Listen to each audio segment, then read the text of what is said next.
2025 সালের ডাকসু নির্বাচন অবাধ ও সুষ্ঠুভাবে সম্পন্ন হওয়ায় ইতিমধ্যে দেশ বিদেশে ব্যাপক প্রশংসিত হয়েছে। এমন নির্বাচনকে প্রশ্নবিদ্ধ করে যে সকল তৎপরতা পরিলক্ষিত হচ্ছে সেগুলোর বিষয়ে বিশ্ববিদ্যালয় প্রশাসনকে আইনানুগ পদক্ষেপ গ্রহণ করার জোর দাবি জানাচ্ছি। প্রিয় সাংবাদিকবৃন্দ, পরিশেষে বলবো, ভিত্তিহীন অভিযোগ কেবল শিক্ষার্থীদের অবমাননা নয়, এটি গণতন্ত্র ও জুলাইয়ের অর্জনকে কলঙ্কিত করে। আমরা দৃঢ়ভাবে বলতে চাই, শিক্ষার্থীদের রায়কে অসম্মান করার কোনো প্রচেষ্টা সফল হবে না। বিশ্ববিদ্যালয়ের স্বাধীনতা, শিক্ষার্থীদের গণতান্ত্রিক অধিকার এবং মুক্ত চিন্তার চর্চা রক্ষায় আমরা বদ্ধপরিকর। শিক্ষার্থীরা যে গণতান্ত্রিক বিজয় অর্জন করেছে তা কার্যকর নেতৃত্বের মাধ্যমে বাস্তবায়িত হবে।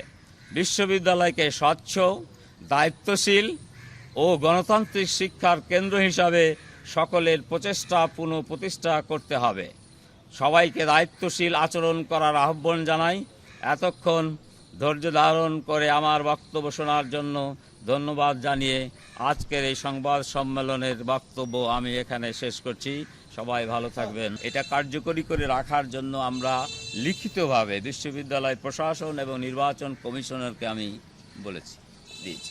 এরপরও যদি সেখানে কোনো ব্যত্যয় ঘটে, আমি তো পর্যবেক্ষণ 8টি সেন্টার সেদিন করেছিলাম, ওইখানে সন্ধ্যা পর্যন্ত বা পরবর্তী সময়ে কোনো অভিযোগ এসছে কিনা আমি জানি না।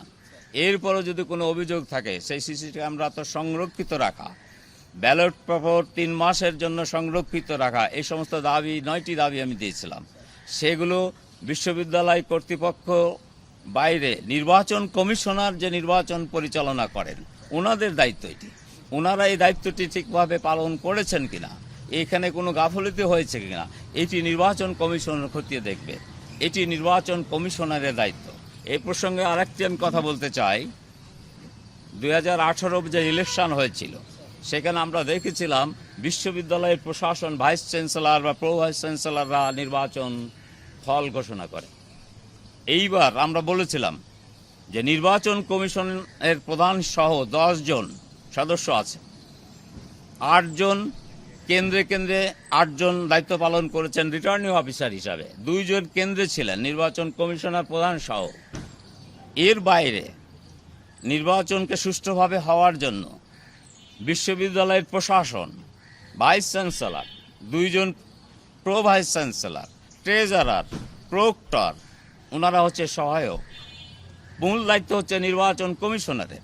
এই জন্য নির্বাচন কমিশনারই ফলাফল ঘোষণা করবে অফিসিয়ালিভাবে, এবং সেটি হয়েছে।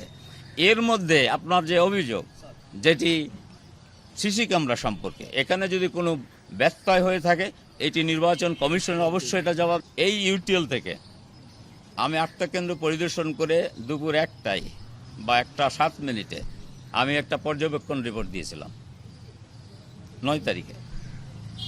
এর 40 মিনিট পরে চ্যানেল 24 এই বটতলাতে বসে আমার বক্তব্য নিয়েছেন।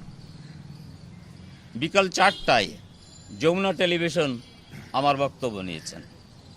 ওই দিন বিভিন্ন জায়গাতে, বিভিন্ন টেলিভিশন চ্যানেলে আমাদের বিশ্ববিদ্যালয়ের শিক্ষকগণ, দলের সদস্যগণ, তারা নির্বাচন পর্যবেক্ষণ সম্পর্কে বক্তব্য দিয়েছেন। সেগুলো আপনারা খতিয়ে দেখতে পারেন। তারা কি বলেছেন? নির্বাচন কমিশনের 10 জন সদস্যের আমরা বলেছি 8 জন সদস্য সাদা দলের, 2 জন, 1 জন হচ্ছেন ইউনিভার্সিটির টিচার্স লিঙ্ক, যেমন আমরা আছি, আরেকটি হচ্ছে নেটওয়ার্কের গণযোগাযোগ এবং সাংবাদিকতা বিভাগের শামীম রেজা। উনি একটা কেন্দ্রের উদয়ন যে কেন্দ্র ছিল, সেখানে রিটার্নিং অফিসার হিসাবে দায়িত্ব পালন করেছেন, এবং ওই দিন তিনি এই নির্বাচন সম্পর্কে তার বক্তব্য তুলে ধরেছেন।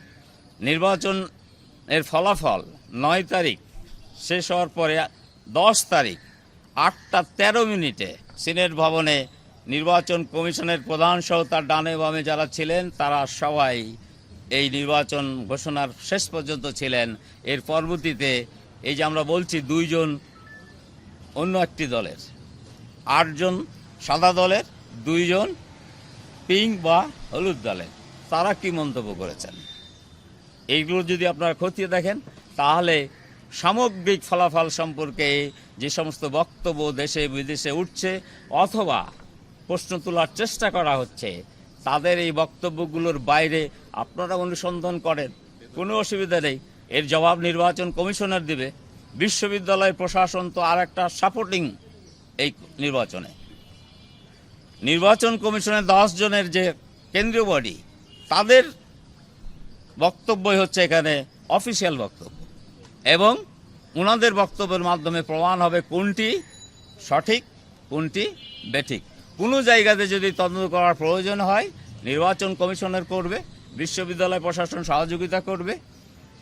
এর মাধ্যমেই এই যে ভুল ত্রুটির কথা বলা হচ্ছে, যে কোনো বিষয়ে, সেটি সিসি ক্যামেরার বিষয়ে হোক, ব্যালট বাক্সের বিষয়ে হোক, ব্যালট পেপারের বিষয়ে হোক, অথবা আরও কোনো বিষয়ে হোক, কোনো হলে তদন্ত হবে এবং নির্বাচন কমিশনার তার বক্তব্য দিবেন, তার মাধ্যমে এগুলো সুরাহা হতে পারে। আপনাদের আর কোনো বক্তব্য না থাকলে আমাদের এই বক্তব্য লিখে দিয়েছি, আপনারা নিতে পারেন। আপনাদেরকে ধৈর্য ধারণ করে এতক্ষণ আমাদের সাথে থাকার, বক্তব্য শোনার, এই সহযোগিতা করার জন্য আপনাদেরকে অনেক অনেক ধন্যবাদ জানাচ্ছি। ইউনিভার্সিটি শিক্ষকদের স্বার্থ, শিক্ষকদের অধিকার, শিক্ষকদের মর্যাদা নিয়ে কথা বলে, কিন্তু এখান থেকে শুধু আমরা নির্বাচন পর্যবেক্ষণ করেছি। এই সমস্ত সময়ের পরে আমরা একটা রিপোর্ট আপনাদের কাছে তুলে দিলাম। এটি আমাদের বিষয়। আপনাদের শোনার জন্য আপনাদেরকে ধন্যবাদ। সবাই ভালো থাকবেন।